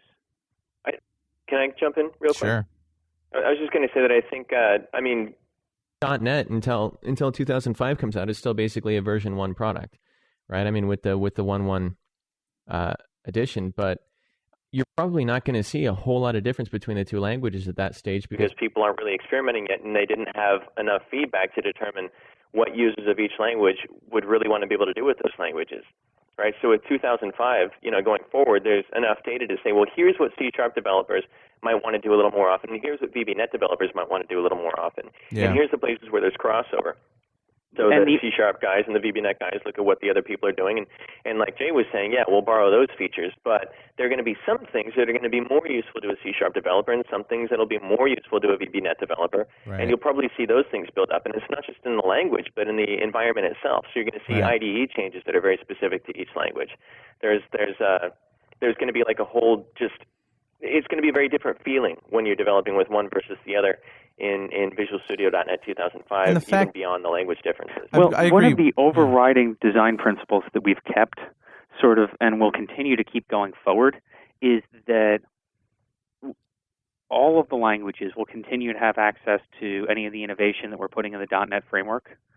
So if you're going to develop an enterprise-grade application, the question isn't, can I do it in VB or C#? Because the answer is yes, you can. You can do it in both, and it'll be equally productive. It's more looking at how there are different types of developers out in the world, and what's the different coding styles, how do people approach problems, and how do we help people address that? Yeah. I agree with that to a point, but saying that you're going to be equally productive in either language, even outside of taste, I don't know if that's entirely true. And the one example that I always go back to is late binding, right? If I'm going to do anything that involves late binding, I'm going to use VBNet. I'm not going to do it in C# because I think it's a royal pain in the ass. And I think VBNet has a much better system in place for doing late binding work, and I'm going to be a lot more productive in VBNet, even though I am at heart a C# developer. I got to say here, I think if you come at it from the point of view where you're a developer who could do either, you've already missed the point. Because there are VB developers. That's what they know. That's what they want to use. There are I don't know, I'm not going to make any generalizations, but you have the C sort of language developers that are just more comfortable not using C type and end if and writing, things that take 5 lines of code in VB in 1 line. Personally, my personal opinion is I would rather write readable code than, some code that's going to shave off a millisecond in the compiler. You know what I mean? So that's just my personal opinion. But what I'm saying is you have 2 languages because you have 2 different sets of developers. And the VB programmers aren't, most of the VB programmers out there don't have an option to use one language or the other. And so why not just combine them all into one language? You got to understand that these people are going to use VB. That's what they're going to use. Mm-hmm. It's not there are people who love VB and live and die by it, and just want to make sure that they can bring their the skills that they have for VB development forward. Uh-huh. And we're doing a lot of work around making sure that 2005 has a bunch of features for people that are looking to get the same feeling from the language that they got with VB6. Yeah. So stuff like my and the code snippets and the return of edit and continue, which I love demoing on stage because it always gets a huge round of applause. Yeah. And the approachability of the environment too, without having to save a project and use templates and all that stuff. Yep.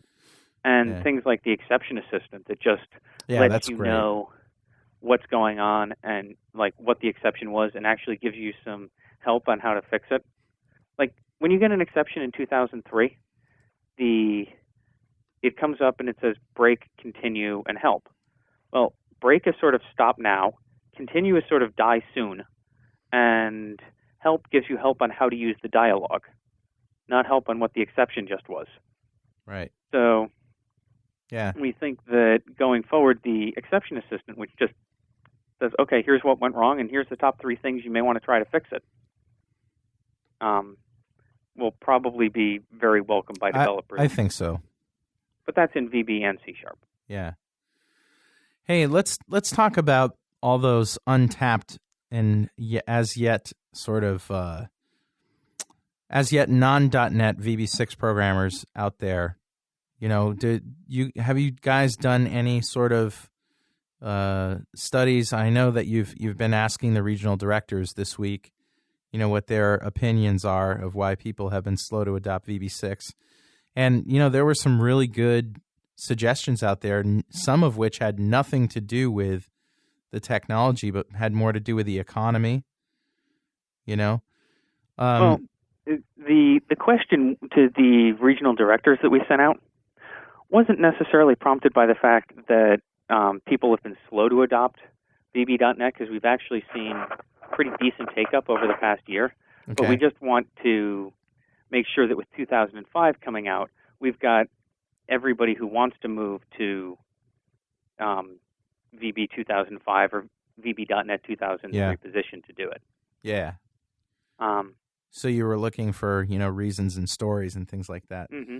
I got an email from some guy who I think it was a chat. Somebody chatted me and said, I hate to break it to you, man, but VB.NET's going to die. He says, because his experience in his company was that, they looked at it and they decided to go with C#. Okay, so that was his experience.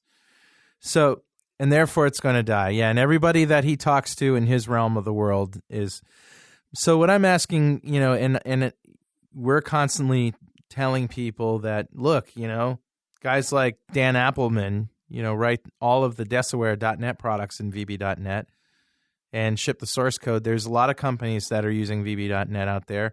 Do you have any big success stories about, brand name companies that we know that are using VB.net? There's a few of them. One of the ones that we posted on the site fairly recently was Indy Racing League. So the group that runs the Indianapolis 500 actually just rewrote a lot of the software that the teams use for managing the actual races and managing the cars during the race.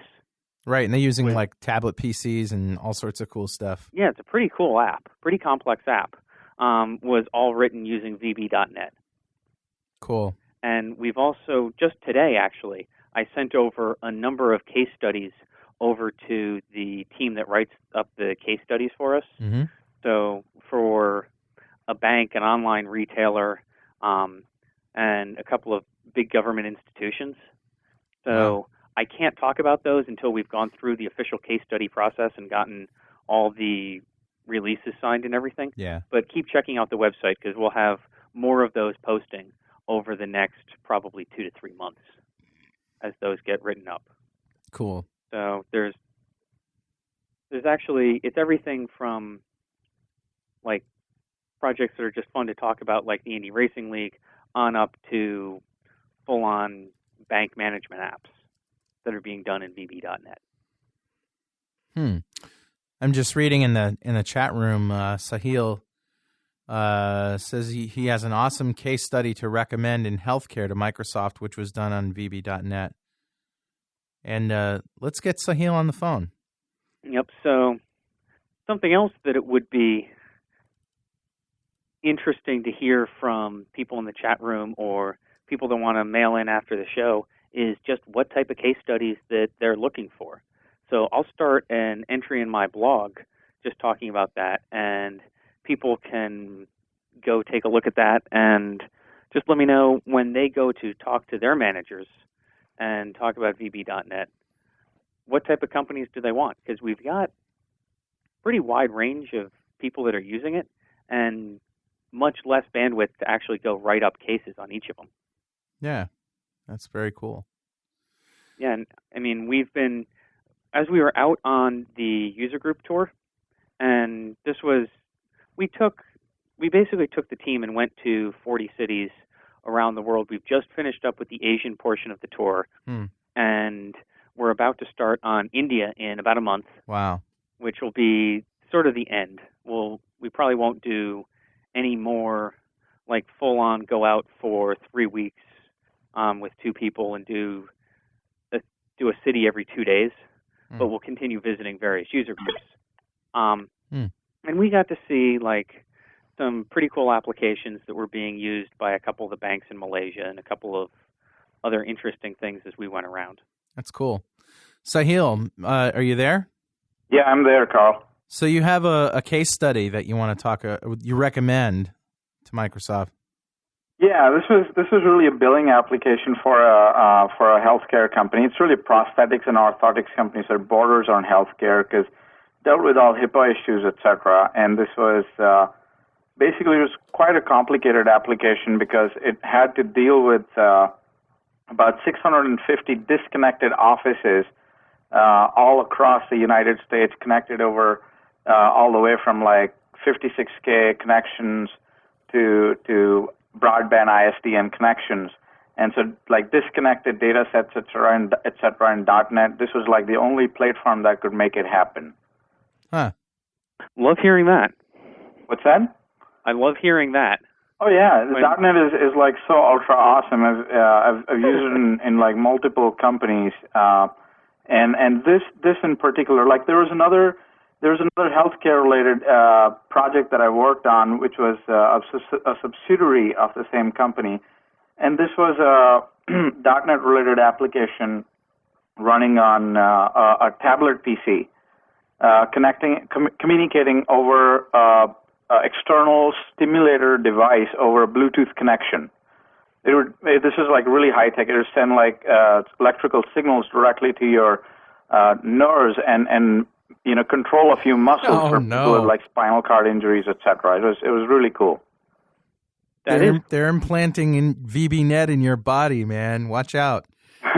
Sahil, do you have a URL for that first thing you talked about? The case study? Yeah. Well, the case study is probably being done by Microsoft right now. It's not online yet. Oh, there's nothing online about it? Okay. Yeah. Okay. Interesting. It's like, I'd better ask the company before I start putting their stuff online, giving out their names, right? Yep.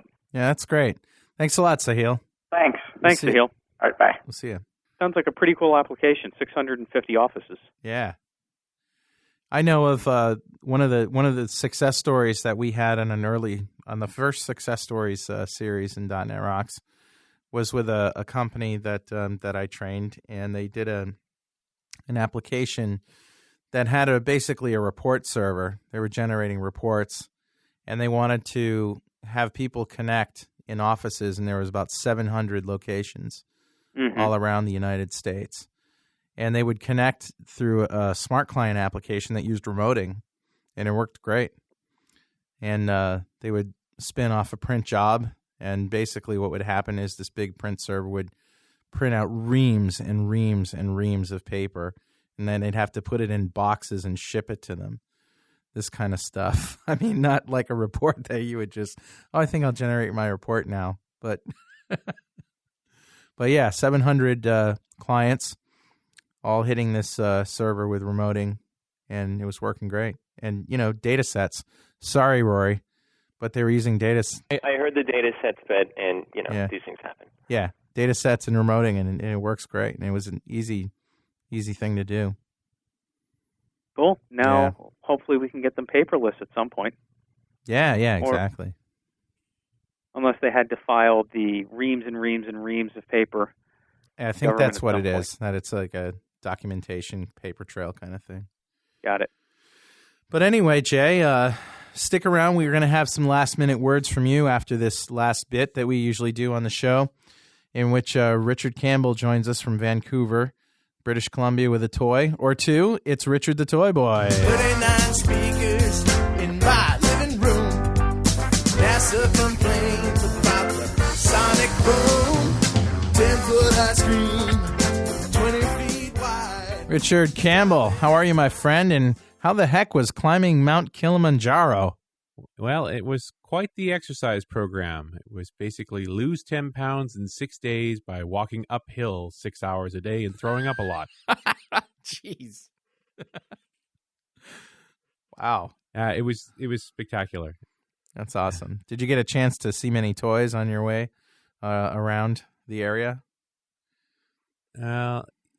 Tanzania's a bit of a low-tech town, really. So I was definitely the gadget central as far as anybody was concerned. Yeah. It was kind of cool to be up 13,000 feet and my GSM phone still worked.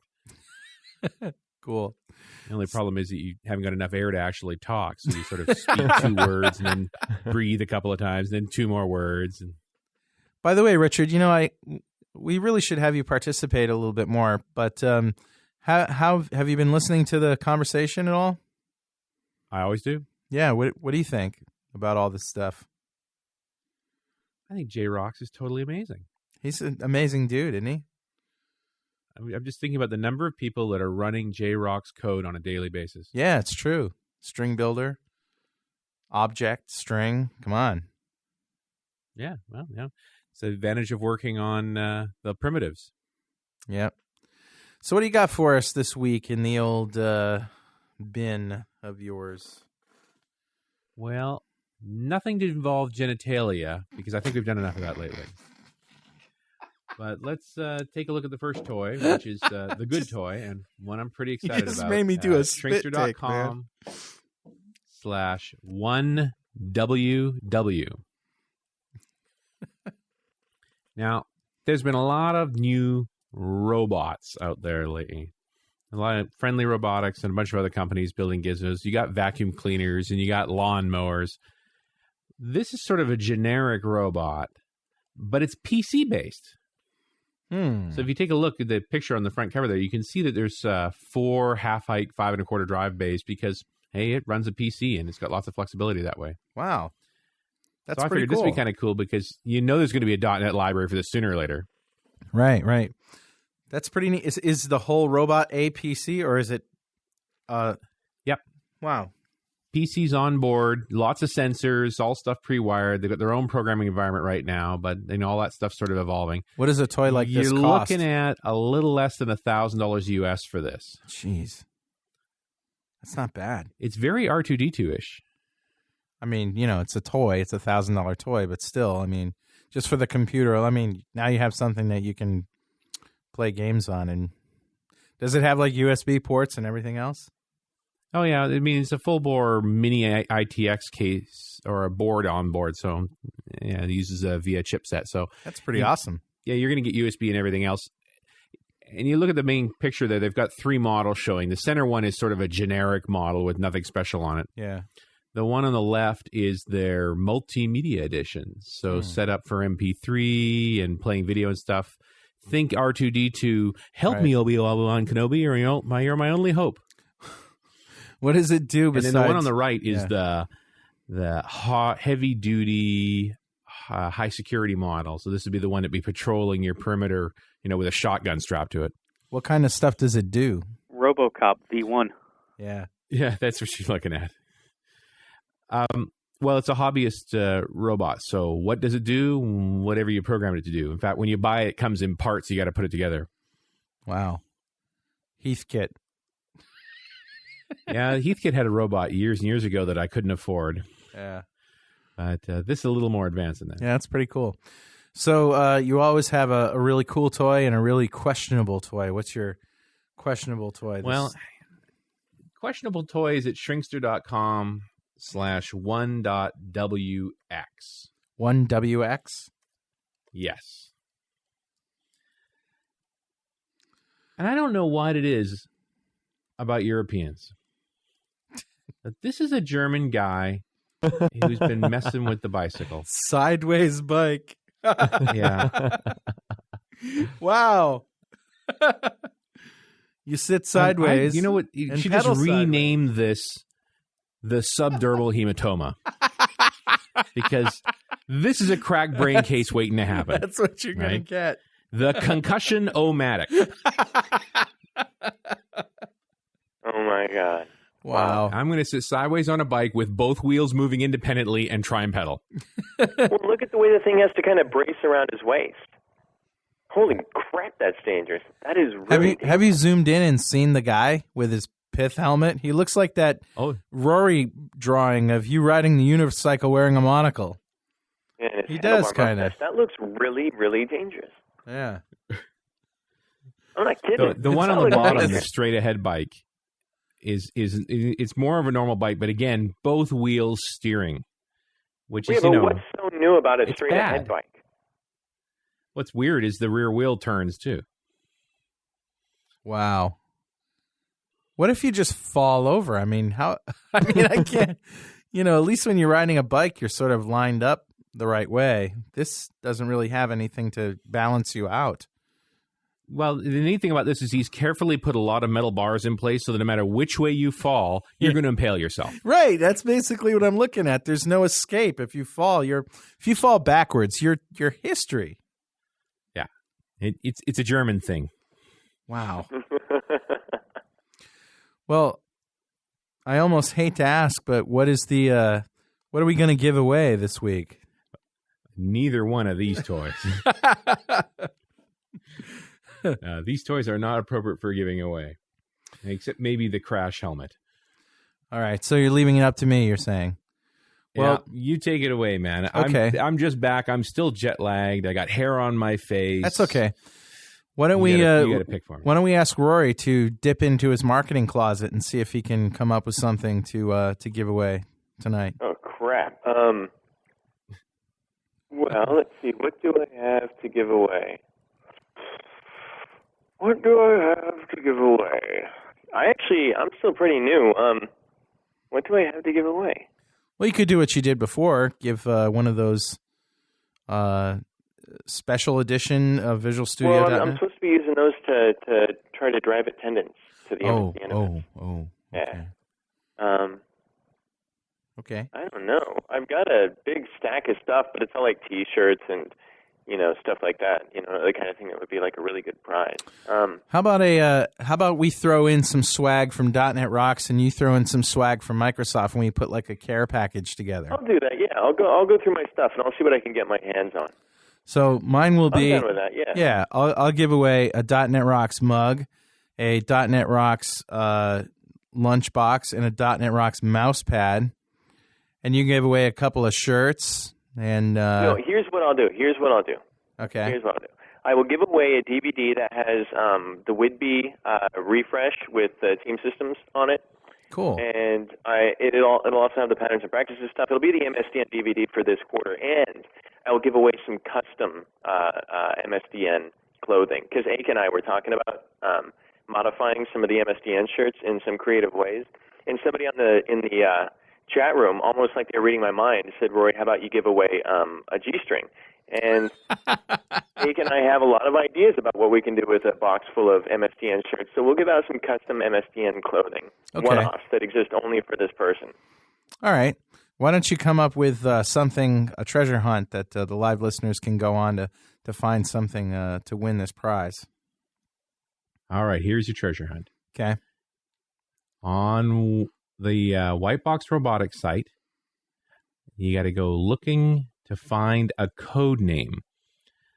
Now, I mentioned 3 different versions of this robot, and they each have their own code names. So besides the basic one, get me the code name for the multimedia version and the code name for the security version, and email both of those code words to Carl. At .NET Rocks at franklins.net. DOTNETROCKS at franklins.net. The first email I get with the right answers wins the swag. I hear Chris dancing all around. We're dancing up a storm in his tartan man gown. We're dancing round the fire and round again. I hear Chris dancing with his love, a burning man. They asked him where his love. Hey, we have a winner already. It's Jeremy Blosser. Congratulations, man. You won. Round of applause for Jeremy, guys. I love it when I'm the only one clapping. Well, anyway, Jeremy, you win. You win the bag of goodies in the MSDN DVD, which also, by the way, includes some .NET Rocks episodes. Does it not? It includes some .NET Rocks episodes. Yeah, not like tons, but but there should be some on there. There's a lot of good stuff on there. There's also a lot of the Express products that are coming out. So you got betas of all these different Express products. Cool. So there is a lot of stuff. That's awesome. Well, Jay, you got any last-minute words of wisdom or calls to action to impart on our listeners before we wrap it up? I think anybody that hasn't already gone and downloaded a copy of Express for their favorite language and checked out the 2005 stuff should go check that out. And then if you haven't done it, the MSDN Product Feedback Center, let us know what you think. You get online bug tracking. You can give us suggestions. You can just let us know what you're thinking, what you think of the product, and what we need to change. Awesome. And that URL? It is at msdn.lab.msdn.com.productfeedback, I believe. I'll send you the URL, and you can post it on the site. Okay. Great. Well, on behalf of myself and Rory Blythe out there in Portland, Kirk Webb, who called in, Richard Campbell, Jay Rocks, and all the listeners, all the great fans, Jeff Maciolik in the sound room, this is Carl Franklin saying, keep on rocking, and hey, listen to Mondays. It's going to be a lot of fun. Guarantee it. See you next week.